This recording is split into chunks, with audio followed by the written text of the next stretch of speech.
सोहेल आफरीदी साहब, आपको हम सिंध की राजधानी कराची में वेलकम कहते हैं और आपको सिंधी टोपी बहुत अच्छी लग रही है। आप भले ही अपना फोटो देख लें। दूसरी बात ये कि आपने पंजाब गए और पंजाब की हुकूमत का रवैया देखा।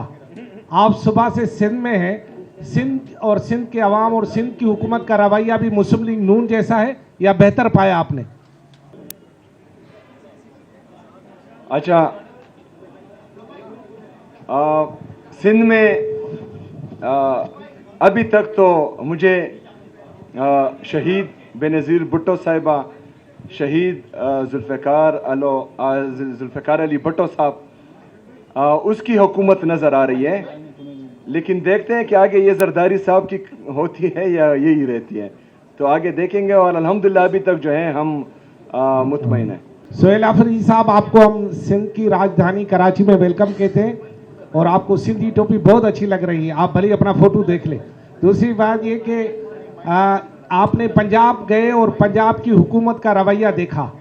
आप सुबह से सिंध में हैं, सिंध और सिंध के अवाम और सिंध की हुकूमत का रवैया भी मुस्लिम लीग नून जैसा है या बेहतर पाया आपने? अच्छा,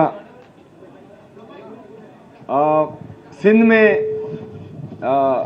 अभी तक तो मुझे शहीद बेनज़ीर भुट्टो साहिबा, शहीद जुल्फ़िकार अली भुट्टो साहब उसकी हुकूमत नज़र आ रही है, लेकिन देखते हैं कि आगे ये जरदारी साहब की होती है या यही रहती है, तो आगे देखेंगे। और अल्हम्दुलिल्लाह अभी तक जो है हम मुतमईन हैं।